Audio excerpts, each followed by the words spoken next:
Hello student, welcome to mega mind academy. बच्चों, आज हम आपके लिए फिर से क्लास 10 के लिए एक बहुत ही अच्छा टॉपिक लेकर के आए हैं जिसका नाम है area related to circle, area to circle. ठीक है, तो अगर अभी तक आप चैनल पर नए हैं, आपने सब्सक्राइब नहीं किया तो सब्सक्राइब करें, लाइक करें और इसको सबके साथ शेयर करें। बच्चों, हमने 95% प्लस मैथ सीरीज को स्टार्ट किया हुआ है, इसका सीजन 1 है और जो हमारा टारगेट है कि सभी बच्चों के 95% प्लस ही मार्क्स आए। एटलीस्ट 95% तो देखें सबके, हो सके तो 100% लाने की बच्चों कोशिश करिए।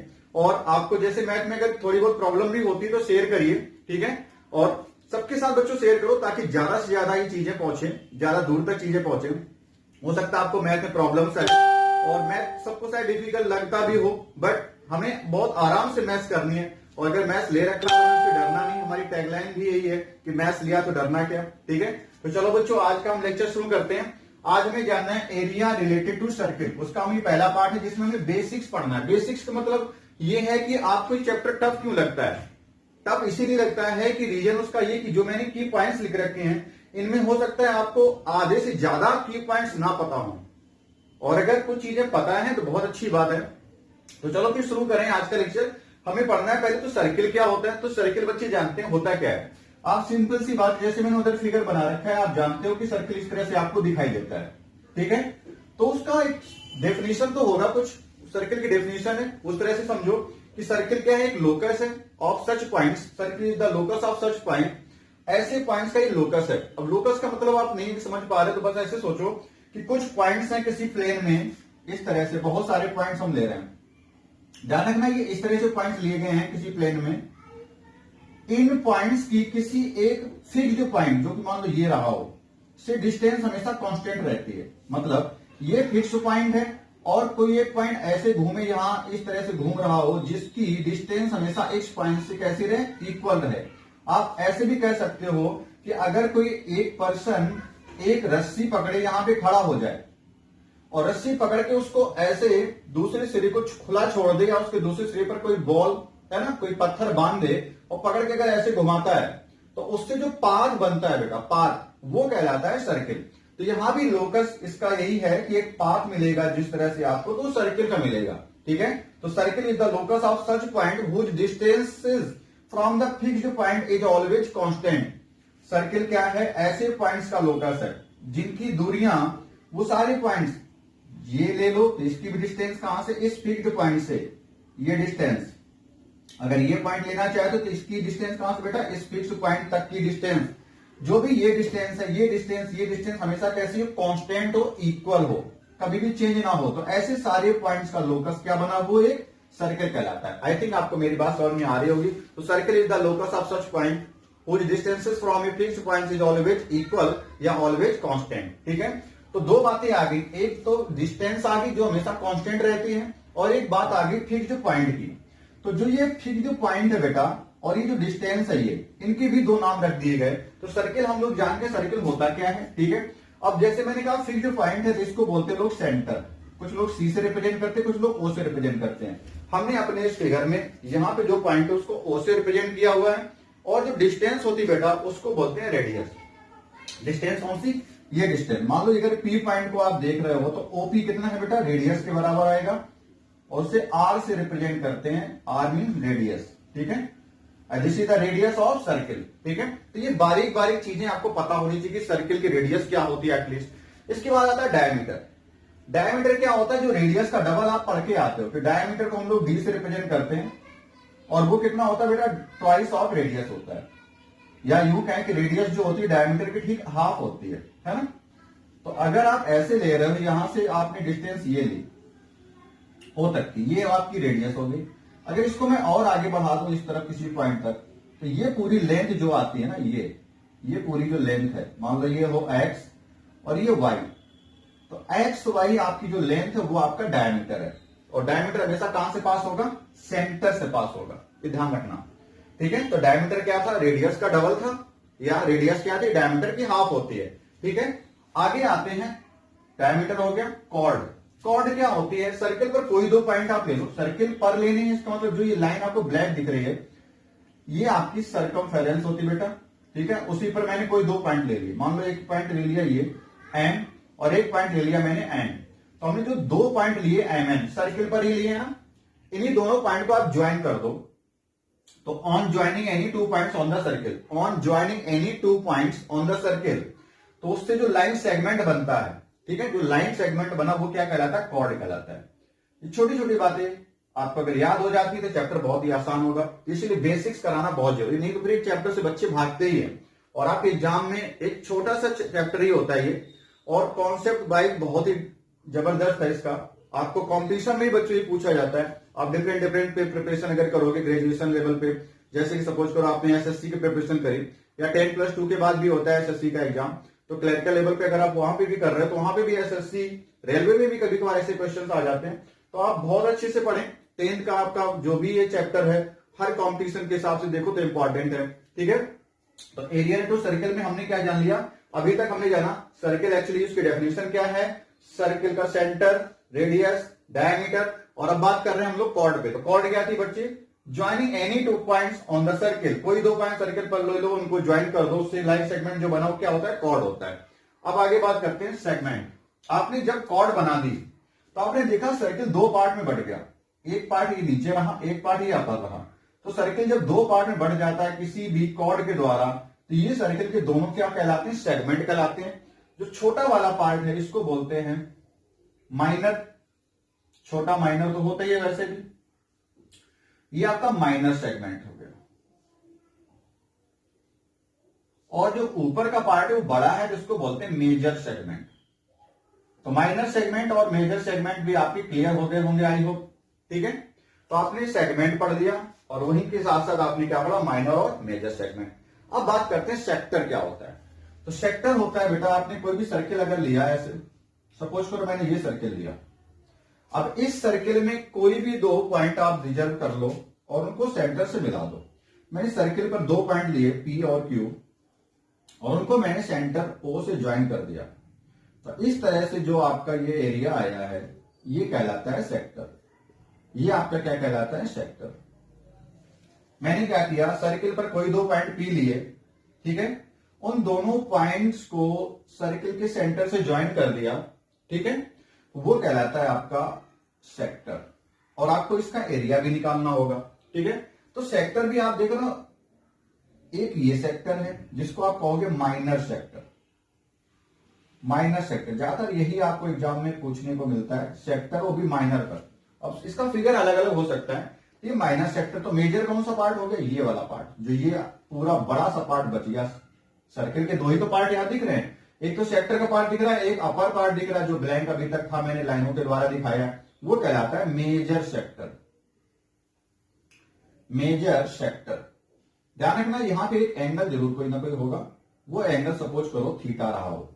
एंगल कितना रहा हो, थीटा, ठीक है। अभी देखेंगे और डिटेल में, जब सेक्टर को हम एक्चुअली डिटेल में पढ़ाएंगे, एरिया निकालना सिखाएंगे, तो वहां पे उसका फार्मूला भी होगा एरिया का, तो वो सारी बातें हम लोग करेंगे। अभी हम लोग बेसिक्स पर ही हैं, ठीक है।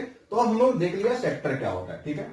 अब बात करते हैं क्वाड्रेंट क्या होता है। देखो क्वाड्रेंट का मतलब होता है एक चौथाई, उस तरह से आप सोचो, जहां भी क्वार्टर है ना, या क्वाड्रेटिक, इस तरह से आप चीजें देखते हो। क्वाड्रेटिक तो नहीं हो, क्वाड्रेंट का मतलब होता है एक चौथाई भाग, चतुर्थ अंश, चतुर्थांश। तो इस तरह से क्वाड्रेंट की अगर बात करें तो सर्किल को अगर आप चार पार्ट में बांट दो, ये सर्किल अगर है बेटा, इसके मैं चार टुकड़े कर दूं ऐसे, और कोई एक पार्ट इसका मैं सिलेक्ट कर लूं कि मुझे बस वही लेना है, तो आप इस तरह से अगर डिवाइड कर दो, यहां से सारा मिटा दो, केवल एक पार्ट इसका बचा दो ऐसे, तो सर्किल का मैंने एक चौथाई हिस्सा ही तो बच्चे बनाया है, इतना पार्ट बस। और ये ध्यान रखना कि यहां पे एंगल कितना होता है, 90 डिग्री होता है, ठीक है। तो ऐसा सेक्टर, ये भी एक सेक्टर ही तो है, क्योंकि मैंने सर्किल के कुछ पार्ट को लिया और उसको सेंटर से ही तो मिलाया है, ठीक है। तो ऐसा सेक्टर जिसमें अभी एंगल थीटा है, वो थीटा कुछ भी हो सकता है, 30 डिग्री हो सकता है, 60 डिग्री हो सकता है, 90 डिग्री हो सकता है, 120 डिग्री हो सकता है। और 120 डिग्री से याद आया, इस साल आपको वो सारे क्वेश्चंस रिड्यूस सिलेबस में नहीं पढ़ने हैं जिन पर सेंटर पर एंगल कितना बन रहा हो, 120 डिग्री बन रहा हो। तो इस तरह के सिलेबस से आपसे निकल गया है, वो चीज थोड़ी सी कॉम्प्लिकेटेड हो जाती है, टफ लगता है आपको, ठीक है, तो वो हटा भी दिया गया है। तो चलो वापस आते हैं। तो सेक्टर क्या, आपने जाना कि सेंटर पे कोई ना कोई एंगल होगा, अगर वो सेक्टर का एंगल कितना हो जाए, 90 डिग्री हो जाए, तो इस तरह से फिर क्या बनता है, क्वाड्रेंट बनता है। इस तरह से बेटा क्या बनता है, क्वाड्रेंट बनता है। तो ये चीजें आपने जान ली, ठीक है। क्वाड्रेंट कब बनता है, सेक्टर कब बनता है, ये सारी चीजें आप जान चुके हो, ठीक है। अब हम पहुंच चुके हैं कहां तक, क्वाड्रेंट तक पहुंच चुके हैं। अब बात करते हैं आगे सर्कमफेरेंस। तो एक्चुअली ये पूरी जो लाइन है ब्लैक की, है ना, वो कहलाता है सर्कमफेरेंस।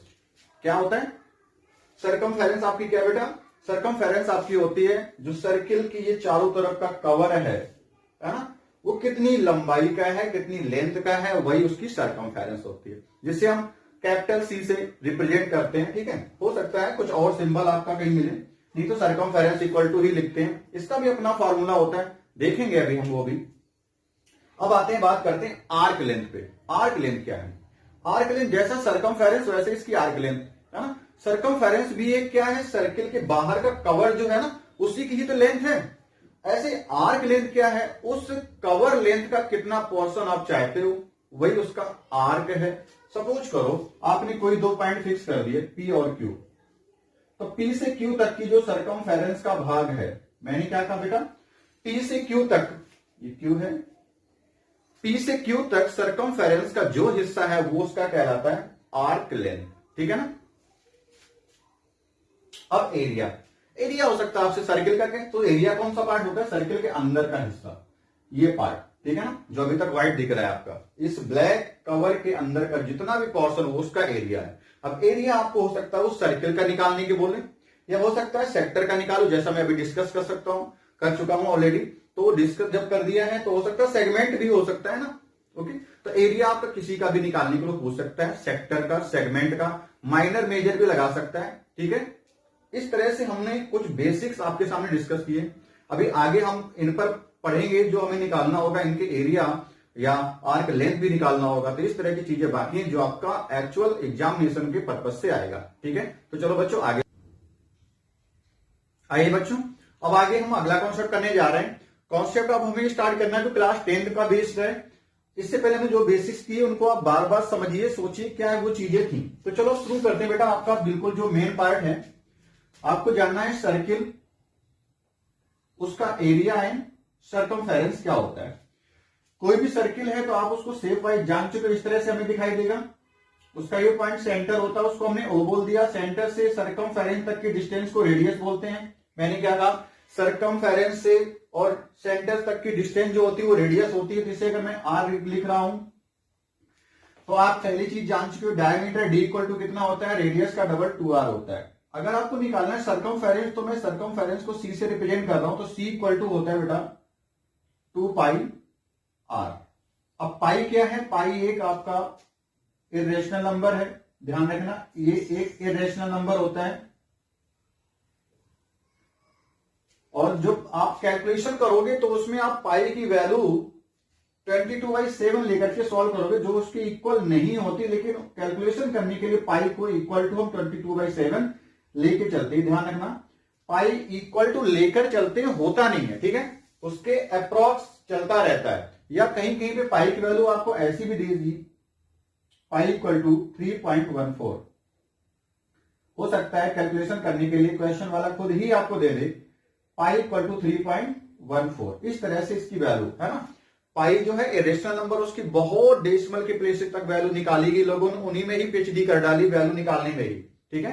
तो पाई जो है 22/7 या 3.14 के इक्वल नहीं होता है, वो इरेशनल नंबर है।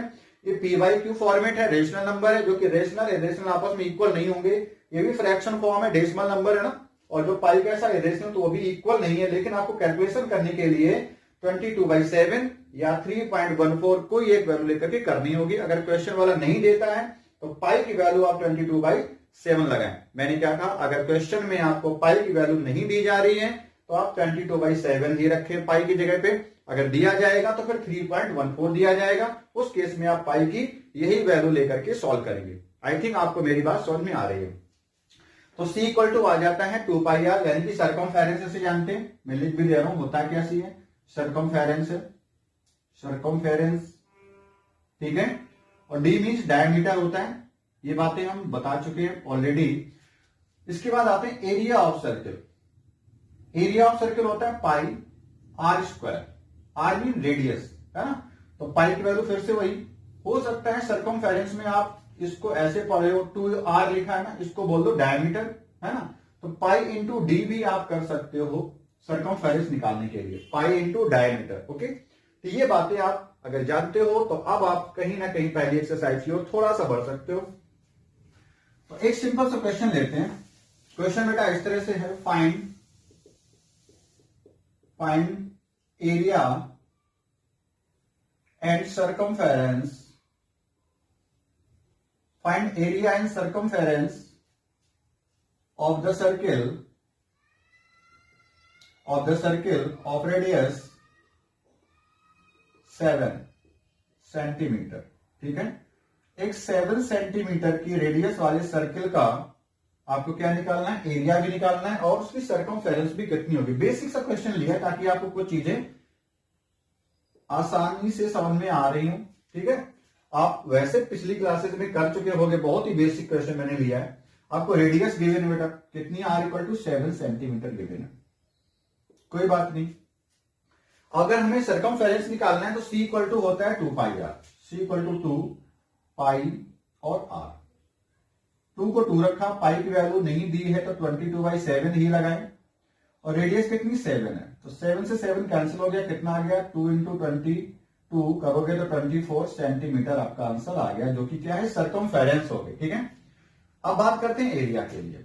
एरिया ए इक्वल टू, लिखना चाहो एरिया ही पूरा लिख लो, एरिया ए इक्वल टू ऐसे लिख लो, पाई आर स्क्वायर, पाई मीन्स 22/7 और आर कितना है 7, उसका स्क्वायर यानी कि 7 इंटू 7, एक 7 से 7 कैंसिल, 22 इंटू 7 करोगे 22 इंटू 7 तो 154 एरिया है, सेंटीमीटर स्क्वायर आ जाएगा। ठीक है, आप इस तरह से चीजें निकालना आई थिंक सीख गए होंगे।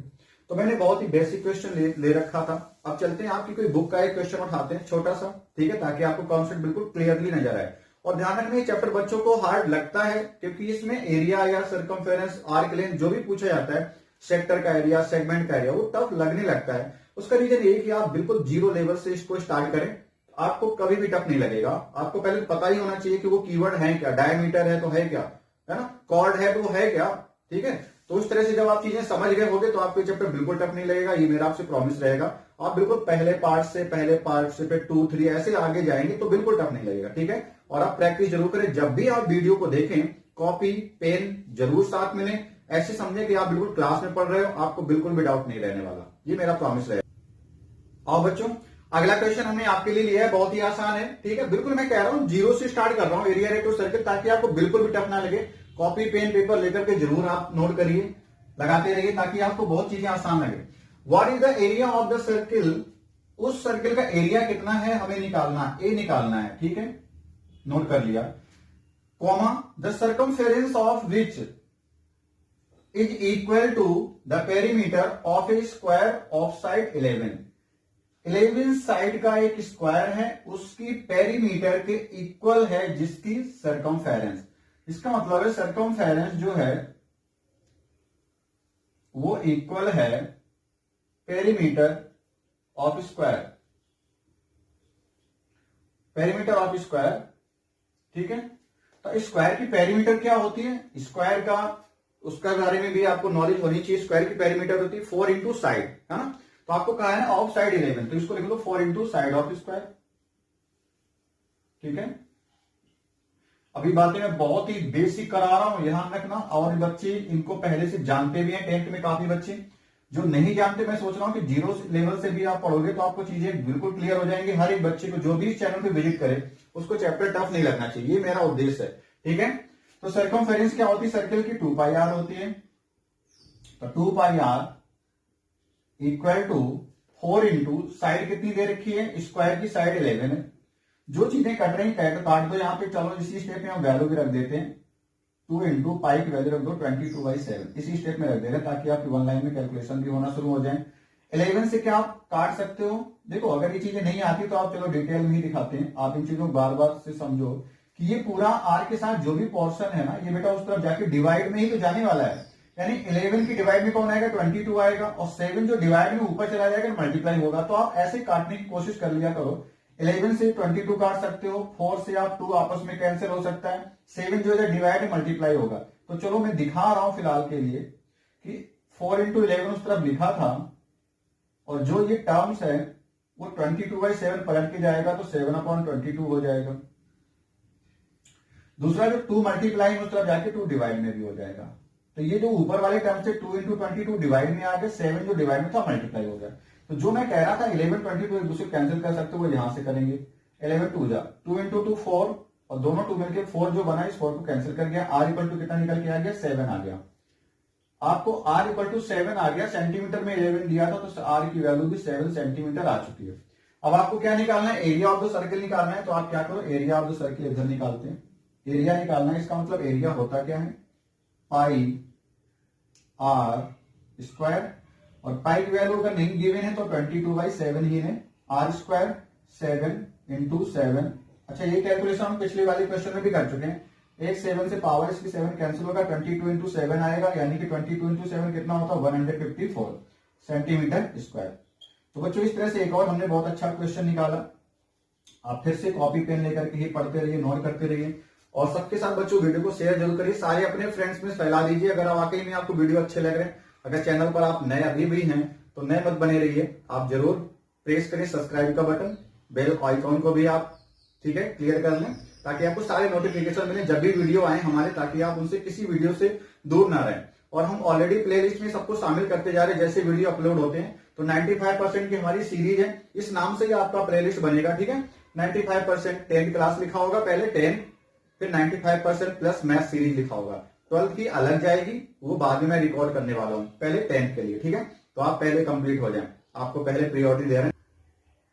चलो बच्चों, अगला कॉन्सेप्ट हम आपके लिए लाए हैं, फॉर टू कॉन्सेंट्रिक सर्किल। क्या मतलब होता है कॉन्सेंट्रिक सर्किल, ऐसे दो सर्किल जिनका सेंटर सेम हो। मींस अगर मैं एक सर्किल बनाऊं इस सेंटर के द्वारा, मैंने कहा ये सर्किल है हमारा, ठीक है, इसका सेंटर ओ है। अब ओ सेंटर लेकर के दूसरा सर्किल भी इसके बाहर बना दो ऐसे।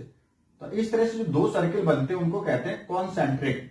The circle having same centres known as concentric circle. ऐसे सर्किल जिनके सेंटर सेम हो उनको कॉन्सेंट्रिक सर्किल कहते हैं। तो इस तरह से हमने बच्चा वहां पे दो सर्किल आपके लिए बना रखे हैं। एक सर्किल जिसकी रेडियस मैंने कितनी ले रखी है, R1, यानी कि ये लेंथ हमने कितनी है, R1 ले रखी है, और ये लेंथ कितनी है, दूसरे सर्किल की रेडियस है जो छोटा वाला अंदर, उसकी रेडियस कितनी है, R2 है। तो दो सर्किल अगर हमें पता हो जिनकी रेडियस प्लूरल फॉर्म में दोनों को कंबाइन करके रेडियस अगर बताना तो रेडियाई बोलते हैं।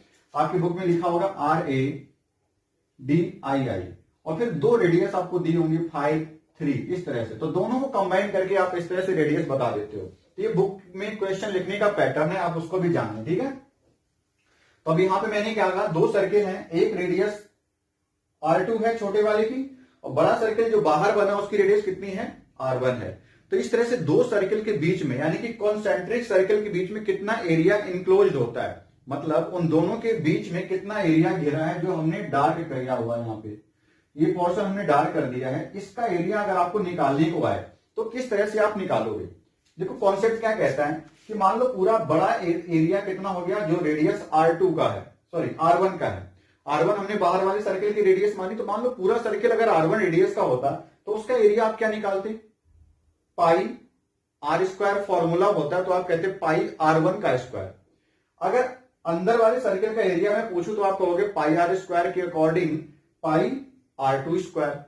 पूरे सर्किल के एरिया से, बाहर वाले सर्किल के एरिया से अंदर वाले सर्किल का एरिया हटा दो तो डार्क पोर्शन बच जाएगा। मैंने क्या कहा, बाहर जो बड़ी रेडियस का सर्किल है उसके एरिया से अंदर वाले सर्किल के एरिया को हटा दो तो आपका आंसर निकल आएगा, जो डार्क पोर्शन है, शेडेड रीजन है, ठीक है।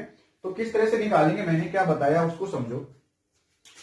Area of enclosed, area enclosed by circle है ना, या एरिया, या कॉमन जो भी लिखना है, शेडेड रीजन भी होता है, कहीं पे ऐसे लिखा जाता है, तो एरिया ऑफ शेडेड पोर्शन, जो शेडेड रीजन है उसका एरिया निकालना है। तो अगर वो A इक्वल टू लिखो या डेल्टा इक्वल टू लिखो, जैसी बुक में आपको रिप्रेजेंटेशन दिया उसके अकॉर्डिंग आप लिख लो। तो डेल्टा A इक्वल टू अगर लिखना चाहो तो आप क्या करेंगे, बड़ी रेडियस का सर्किल, यानी कि कौन सी रेडियस है, वो R1 है, उसका एरिया ले दो और उससे अंदर छोटे वाले सर्किल का एरिया, यानी पाई R2 स्क्वायर का एरिया आप क्या कर दो, निकाल दो, यानी माइनस कर दो। इस तरह से जब आप माइनस करोगे तो जो आपको रिक्वायर्ड एरिया मिलेगा, ये डार्क पोर्शन है उसका एरिया आ जाएगा, और वो एरिया किसका है, फॉर टू कंसेंट्रिक के द्वारा इनक्लोज्ड एरिया, उनके बीच का घिरा हुआ एरिया है, उनका कॉमन एरिया है। ठीक है, इस तरह से क्वेश्चन आपका आ सकता है इस फॉर्मूले पर बेस। कुछ लोग इसको सॉल्व भी आगे करते हैं, पाई कॉमन ले लेते हैं हम, r1² माइनस r2² लिख देते हैं, या कुछ लोग और आगे जाके इसको लिखते हैं पाई। अब आप अगर देखो तो a plus B, a minus B जैसा नहीं दिख रहा है, तो एक में सम एक में डिफरेंस, तो r1 प्लस r2 एक ब्रैकेट में आप लिख दो, दूसरे ब्रैकेट में r1 माइनस r2 आप लिख दो।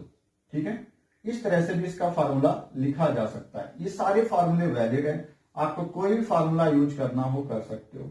ठीक है, आपको ऐसे भी कह सकता है उन दो कॉन्सेंट्रिक सर्किल के बीच का एरिया बताइए जिनकी रेडियस का सम, यानी कि r1 प्लस r2 क्या है, रेडियस का सम है, सम ऑफ रेडियस है ना,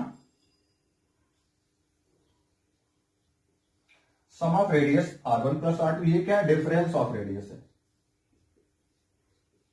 तो इस तरह से क्वेश्चन की लैंग्वेज कैसे आती है वो आपको बहुत अच्छे से आना चाहिए।